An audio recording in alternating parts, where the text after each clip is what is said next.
ये parts of speech का एक पार्ट है प्रोनाउन, जिसे हम लोग कहते हैं प्रोनाउन।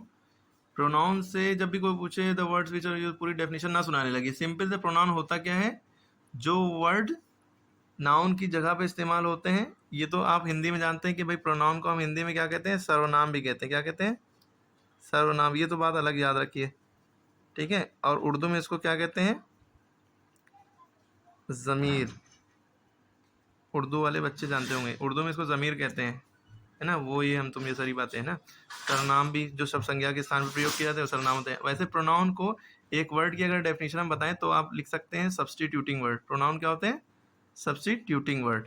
और अगर डेफिनेशन एक्चुअल में बताई जाए, words used in place of noun are called pronoun. जो वर्ड नाउन की जगह पे इस्तेमाल होते हैं, यानी नाउन को हटाकर इस्तेमाल होते हैं, वो प्रोनाउन कहलाते हैं, ठीक है। जैसे हमने कहा काऊ पर ऐसे सुनाओ, तो सब लोग कहेंगे गाय, गाय पे ऐसे सुनाओ, या माय फादर ही पे ऐसे सुनाओ, तो आप कहेंगे हिंदी में अगर बताएं कहें आपसे, तो आप कहेंगे मेरे फादर का नाम ये है, ठीक है। मेरे फादर एक अच्छे इंसान है, मेरे फादर रोज़ काम पर जाते हैं, मेरे फादर। तो बार बार मेरे फादर ना कहकर आप उनकी जगह पे वो लफ्ज़ यूज़ करेंगे। एक बार आपने कह दिया भाई मेरे फादर का नाम ये है ना, वो एक अच्छे इंसान है, वो बहुत ईमानदार है ना, बहुत सारी बातें। तो मेरे फादर को हटा के आपने वो यूज़ करने लगे ना। तो ये जो वो है, जो आपने मेरे फादर, यानी मेरे फादर नाउन था, नाउन को हटा के आपने वो इस्तेमाल किया, तो ये आपका प्रोनाउन हो गया। इधर हमने कहा काऊ पर ऐसे सुनाओ, जैसे गाय पर ऐसे सुनाओ, तो गाय एक पालतू जानवर है। पहली लाइन, गाय एक पालतू जानवर है ना, ये काऊ इज अ पेट एनिमल है ना। दूसरी लाइन आप क्या लिखेंगे, गाय हमें दूध देती है, गाय के 4 पैर होते हैं, है ना। तो बार बार गाय गाय ना करके आप क्या कहेंगे, वो हमें दूध देती है, उस तो उसके 4 पैर होते हैं, है ना। वो और उसके, ये सब शब्द हम यूज़ करेंगे। तो वो, उसके, मेरा, तुम्हारा, मैं, तुम, ये सब शब्द जो होते हैं वो प्रोनाउन होते हैं, ठीक है। तो एक्चुअल में समझ में आ गया प्रोनाउन होता क्या है। उनकी इंग्लिश पता होना चाहिए। मैं को आई कहते हैं, यू को माने तुम होता है, ही माने वो होता है, शी माने भी वो होता है, लेकिन शी माने जो यूज़ होता है वो लड़की के लिए यूज़ होता है, ही लड़के के लिए। ये सारी बातें पता होना चाहिए। तो हमने इसके एग्जाम्पल लिखे हैं, कौन कौन से प्रोनाउन आपको पता होना चाहिए जो होते हैं generally. I, we, you, they, he, she, it, me, him, his, her, yours, them, hers, its, etcetera etcetera, ठीक है। तो मेनली यही होते हैं, ठीक है। एक आध छोड़े हमने, दे, देयर, देयर्स वगैरह।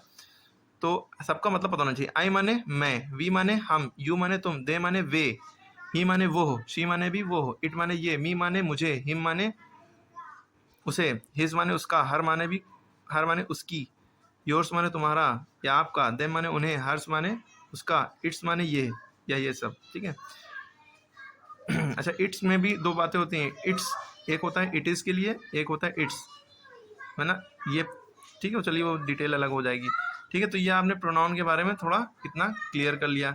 इसके बाद प्रोनाउन के आपने पता होगा, सुना होगा, 3 पर्सन होते हैं, first person, second person, third person, है ना। अब फर्स्ट पर्सन क्या होता है, the person who is speaking, जो बोल रहा है वो फर्स्ट पर्सन है। द पर्सन, ये देखिए हमने लिखा है, जो बोल रहा है वो फर्स्ट पर्सन होता है, जिससे बोल रहा है वो सेकंड पर्सन होता है, और जिसके बारे में बोल रहा है वो थर्ड पर्सन होता है। जैसे हम किसी को पढ़ा रहे हैं तो हम फर्स्ट पर्सन हो गए, जो बोल रहा है, और जिसको हम पढ़ा रहे हैं वो सेकंड पर्सन हो गया। और हम गांधी जी के बारे में पढ़ा रहे हैं तो गांधी जी थर्ड पर्सन हो गए, जिसके बारे में बोले जाए थर्ड पर्सन, ठीक है। तो फर्स्ट पर्सन के अंदर क्या क्या आता है, मेन बात है, मैं, हम, मुझे, उसका, हमें, ठीक है। आई, वी, मी, अस, ठीक है। और सेकंड पर्सन में क्या आता है, यू, योर, या योर्स भी कह सकते हैं। थर्ड पर्सन में ही, शी, इट और दे, ठीक है। ये सब बातें याद होना चाहिए। इसके बाद आपको क्या पता होना चाहिए, इसके बाद आपको ये पता होना चाहिए कि सिंगलर सब्जेक्ट की तरह कौन कौन यूज़ होता है। सब्जेक्ट माने जो काम को करता है, ठीक है। तो आई, यू, ही, शी, इट, ये सिंगलर सब्जेक्ट की तरह यूज़ होता है। ऑब्जेक्ट में यानी लास्ट में ज़्यादातर ये यूज़ होता है, मी, हिम, यू, हर, इट, है ना। तो मतलब ये लास्ट में यूज़ होंगे। एक तो एज अ ऑब्जेक्ट, यानी कि वर्ब या हेल्पिंग वर्ब के बाद लिखे जाएंगे तो ये लिखे जाएंगे, वर्ब या हेल्पिंग वर्ब से पहले लिखे जाएंगे तो ये लिखे जाएंगे। पॉजिटिव माने अधिकार जताना, ये मेरा पेन है, दिस पेन इज माइन, ये तुम्हारा है, योर्स, है ना, इसका है, हर्स, इट्स, ये सब। फिर प्लूरल में एज अ सब्जेक्ट क्या यूज़ होता है, वी माने हम, यू माने तुम, दे माने वे, तो ये सब एज अ सब्जेक्ट यूज़ होता है। ऑब्जेक्ट में प्लूरल के केस में अस, यू, देम, ये लास्ट में यूज़ होता है। पॉजिटिव में, प्लूरल के केस में पॉजिटिव में आवर्स और योर्स और देयर्स, ठीक है। योर्स जो है दोनों में कॉमन होता है, ठीक है। इस तरह से ये बातें याद होना चाहिए। अब जैसे ये एक्सरसाइज है, डिड रियाज इनवाइट दे या देम होम, क्या रियाज उन्हें बुलाता है? तो अब डिड ये हेल्पिंग वर्ब यूज हो गया, इनवाइट माने बुलाना, ये भी वर्ब यूज है। तो जब वर्ब के बाद यूज होगा तो देम यूज होगा, और अगर वर्ब से पहले यूज होता तो दे यूज होता। ठीक है, तो यहाँ पे देम हो जाएगा। हर या she is the best sportsman of the year, तो शी हमें बताया एज अ सब्जेक्ट यूज होता है ना, तो ये सबसे पहले जब यूज होगा तो शी होगा, एज अ सब्जेक्ट यूज होता है। हर कब यूज होता है? जब लास्ट में यूज होता है ना, या वर्ब के बाद यूज होता है। Cheer the team so that it they play better. ठीक है, टीम को चेयर करो ताकि ये बेटर खेले, अच्छे से खेले। तो चीयर द टीम्स, ये वर्ब हो गया, ऑर्डर हो गया वैसे, या सजेशन हो गया। आगे इट नहीं, दे, टीम में बहुत सारे लोग होते हैं इसलिए दे यूज है। सिस्टर सेड दैट दे या देम लाइक रीडिंग, सिस्टर ने कहा, अब सेड वर्ब हो गया ना, तो sister said that they like reading, उन्होंने कहा कि वो रीडिंग पसंद करते हैं। तो ये अलग अलग सेंटेंस हैं।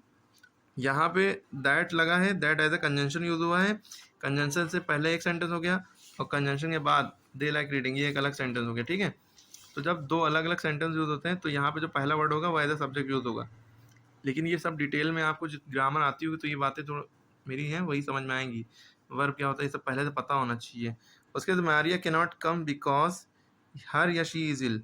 अब देखिए बिकॉज एज अ कंजंक्शन यहाँ पे यूज हुआ है, तो बिकॉज के बाद जो पहला वर्ड होगा वो सब्जेक्ट होगा, तो as a subject she use हुआ। ठीक है, इज इट मोनिशाज क्राफ्ट, ठीक है, क्या ये मोनिशा का क्राफ्ट है? तो इज इट मोनिशा का ना, तो इट यूज होगा ना। शी मोनिशा, शी माने तो लिविंग थिंग हो जाएगा, जानदार चीज हो जाएगा। तो क्राफ्ट जो है, सॉरी स्कार्फ है, स्कार्फ तो नॉन लिविंग थिंग है। तो इज इट मोनिशा स्कार्फ, क्या ये मोनिशा का स्कार्फ है? तो ये की इंग्लिश होती है इट। तो इस तरह सेंटेंस यूज होंगे। देखिए Tony sent me a long letter, यहाँ पे मी क्यों लगा, आई क्यों नहीं होगा? क्योंकि सेंट एक वर्ब है, सेंट के बाद कभी आई नहीं यूज हो सकता, मी यूज होगा। कभी किसी केस में आई है, मी जब लास्ट में होता है वो अलग केस है। तो मेन यहाँ पे याद रखिए मी होगा। ठीक है, did you get the message, did us use नहीं हो सकता, डिड यू, क्योंकि ये you as a subject use हुआ है। हालांकि डिड हेल्पिंग वर्ब है और गेट यहाँ पे वर्ब है ना, तो वर्ब से पहले यूज हो रहा है तो यूज है। We congratulated me on my self, congratulated verb हो गया, वर्ब के बाद हमेशा मी यूज होता है। ठीक है, I love this book it is my favourite, तो इट यूज हो गया। ठीक है, हर नहीं, क्योंकि इट बेजान चीज़ों के लिए non living book non living thing है, तो इट यूज होगा। ठीक है, इसके लिए this is Manoj he plays the sitar. अब यहाँ पे मनोज तक डॉट हो गया, ये अगला सेंटेंस शुरू हुआ, तो ही प्लेज द सितार, यहाँ पे he as a subject use है तो ही होगा। When can you come to my house, तुम कब मेरे घर आ सकते हो? तो व्हेन कैन यू। ठीक है, योर्स माने तो तुम्हारा होता है। हिंदी में समझ के देख लिया करिए तो समझ में आ जाएंगी चीज़ें। ठीक है, ये था थोड़ा प्रोनाउन के बारे में, बाकी और नेक्स्ट वीडियो में देख लिएगा।